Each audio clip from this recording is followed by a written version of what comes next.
Okay, let's do this. I'm gonna try and speak loudly, and I'll judge by people's faces on the screen if it's going through at all. Okay. Hi, everybody. Good morning or good day, wherever time zone you're at. I'm Einat Lev. I'm a volcanologist at Lamont-Doherty Earth Observatory at Columbia University. And I want to thank the organizers for including me in your very dense schedule.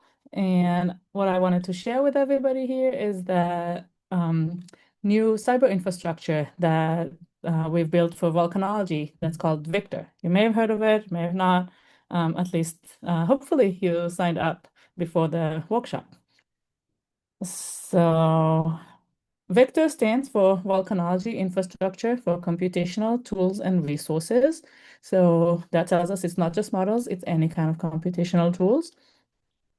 And by definition, Victor is a cloud-based platform for volcanologists to find, use, and integrate numerical models and other computational tools. It's been funded by NSF, initially for the EarthCube program, then geoinformatics and open science programs, as well as NASA. The motivation for Victor really stemmed from that famous Erupt report that many of you have either been involved with developing or I'm sure have read, that really laid out specifics for what the community wants. So there was access to high performance computing, state-of-the-art models, having a communal cyber infrastructure, that will be a community facility that supports accessibility and user-friendliness of tools, as well as enhancing efficiency. So all of this was basically laid out as a plan in or requirement document in the Erupt report. Some of this has been done before through the VHub platform, in case people have experience using that. VHub was an online database for different models. You can search the tools. Some of them were even accessible to run models online. Problem with VHub was that the technology became obsolete and the kind of running of the jobs really declined after support has been getting less funding, which is to be expected. But mostly the platform itself, or the VHub, the Hub Zero technology became too old, too clunky, and just too expensive to maintain as a community. So then we said, okay, let's do something better. The cyber infrastructure technology has improved a lot since we have started, and the first thing you do is define the goals. So we define the goals of one, we want to make it easier to run computational models and tools. Through making it easier, we wanted to broaden model literacy. So even people who are maybe not going to be full-time modelers would appreciate what it involved by trying running models themselves and not just getting stuck at that, oh, I hate modeling because it's so annoying to put codes and to get them to work, and there's always a library missing and all that pain. Then down the line, once we have a community that is more model literate, reduce volcanic hazards by making models and skills just more accessible. The Victor team includes myself and Sam Krasnoff that you may have interacted with. He built Victor from really ground up, as well as Sophia Sawinski, who is our education and training coordinator. We are all at Lamont. And the core is Sylvain Charbonnet and Chuck Connor at University of South Florida and Abani Patra at Tufts. So Chuck and Abani were involved with WeHub, and all the lessons that they learned from that have been also translated into Victor. We also have an advisory committee. This was the outgoing advisory committee that really helped us in the first 3 years of the project, try to get a representation of different types of institutions, different career stages.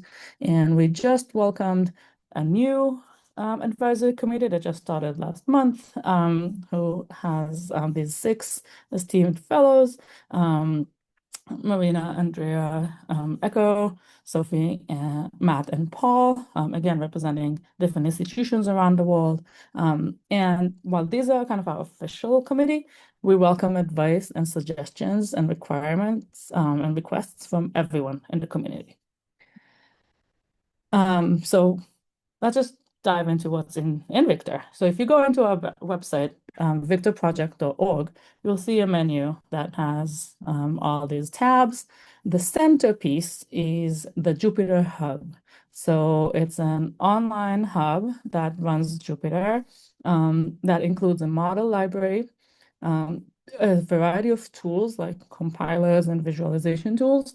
The models in the library are wrapped around with workflows in the form of Jupyter notebooks that can be either tool specific, run this type of tool, or integrative, run these multiple tools and maybe do a comparison. We also have workflows that look at accessing data, external databases like EarthCam, Open Topography, and remote sensing. Also on the website, you'll see information about workshops, demonstration sessions, links to the team who is involved, the committee and partner institutions. And really important is the links to our education resources. We have a very rich YouTube channel with videos and tutorials, as well as teaching modules with lab assignments and lecture notes. We have the sign up page that you've hopefully visited and signed up, and the documentation, which is using Read the Docs. We also have a Slack channel that people can interact. Victor is not alone in the field of cyber infrastructure. We have learned a lot from other parallel efforts, such as the Community Surface Dynamics Modeling System, CSDMS, Seismology's Scoped, the Open Star Lab. Now there's a GeoLab running out of EarthScope, as well as this petrology effort called Enki that maybe you have heard of. Technical details. The Victor Hub, when you log in, it's essentially a Linux machine that resides in the cloud. It's running on AWS, Amazon resources, and it's a fully supported machine with compilers, interpreters, a variety of Python packages. If by chance the one you need is not there, we can always add that. So what does it look like when you actually use Victor? So we're going to go through this in a few minutes, but you go to the main page, the link there, or you go directly to hub.victorproject.org. You see a login screen like that. You can choose a machine depending on kind of what the requirements of your planned work is. If you're running something that's really heavy, you can get something with more CPUs, more memory. Then you log in, and that's the kind of welcome screen. It's called the launcher, where there's on the side, you'll see a list of your folders. If it's your first time, you'll only see the shared folder, which is this one, where all the models and workflows and everything reside, and you can copy. Then you'll also see a way to launch a visual desktop and a terminal window, which we'll get to in a second. There's a variety of pre-installed workflows. For example, this is a Jupyter Notebooks that is a workflow for running a lava flow model called IMAX. They all kind of look the same. The first step is importing different libraries, then setting up some parameters. Then you go through the different steps. Many of the workflows end up with a kind of a simple visualization. If you want a fancier visualization, then we have the graphical desktop where we have things like QGIS for mapping, as well as ParaView. So for example, here I just in the platform got the IMAX flow model result, put it on the Google Earth map, and I've done all of this without downloading anything to my computer. So this I could essentially do from my phone, from my Chromebook, from my laptop, iPad. So all you need is a browser, which helps a lot when you have a variety of equipment with your students. For example, we worked with high school students and all they had was a Chromebook. They couldn't install anything. So that was super helpful. This is a list at one point in time of the different models that are available. We have a variety of different volcanic processes represented and a lot of tools that are related to them. This was, I think, the list a few months ago, and it keeps getting updated because we keep adding new tools and models all the time. The documentation, like I said, is in Read the Docs. And we have a lot of educational materials, a YouTube channel, and links on our website. So for example, these are some of the resources available on the education overview to Victor, which you're hearing now. We have lecture slides, we have video recordings, we have lab assignments, for example, a lava flow lab or a tephra dispersal lab that you can just take into your classroom and just use. We also hold educator-specific webinars. There's one coming up July 30, or you can just contact us directly.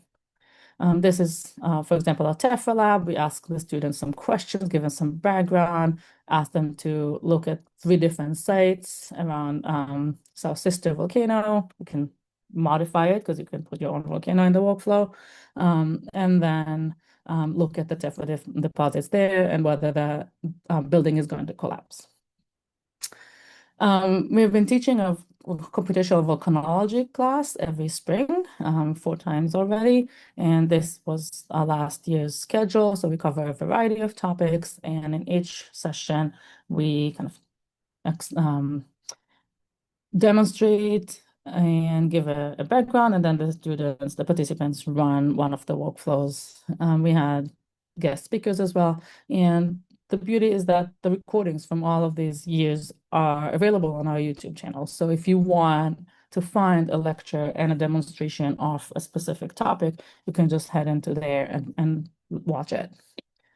We've done workshops at conferences, in person and virtual. These are just some examples. We also have an annual developers summit where people who build tools come in and get them on the platform and develop the workflows to wrap around them.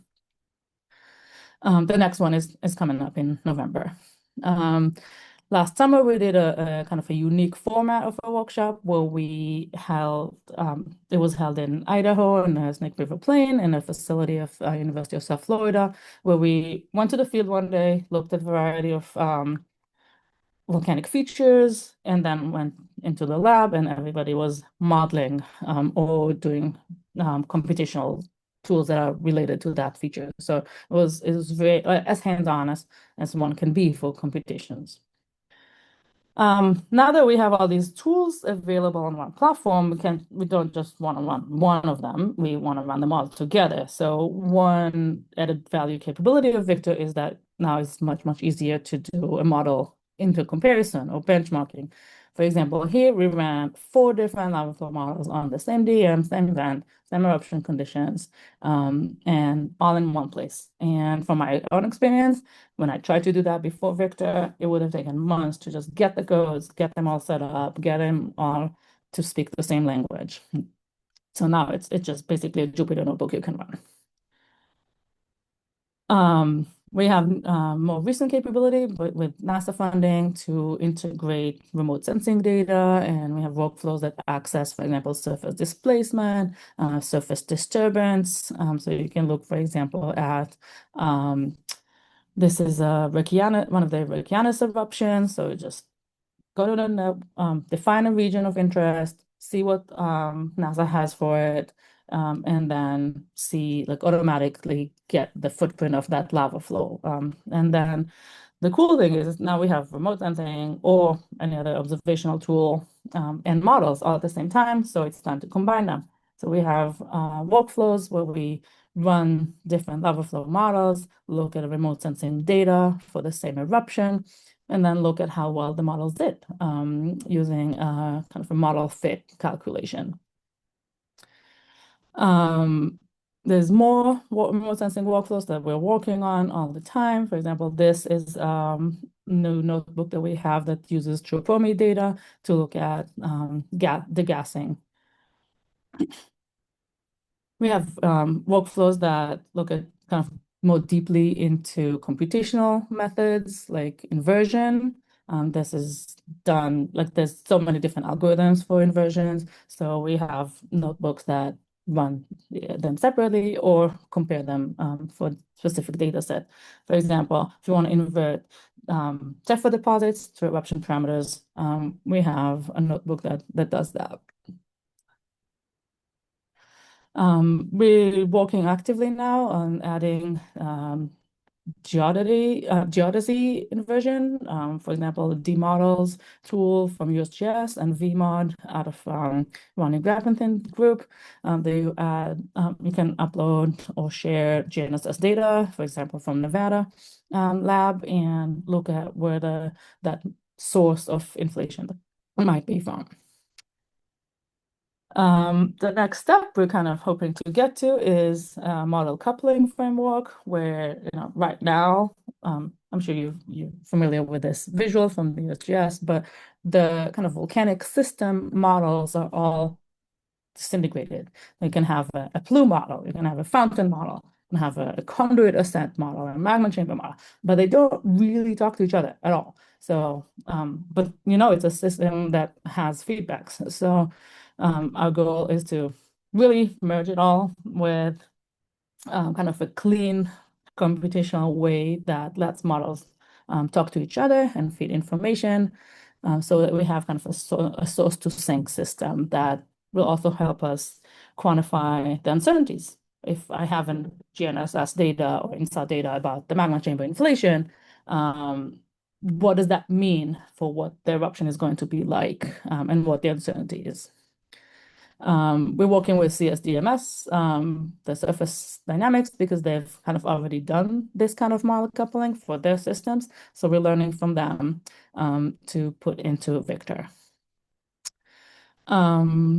Yeah, so this is essentially the overall of Victor. And what I would like to do now is to just get everybody to log in, go to a Victor project website, go into the hub, and try to log in.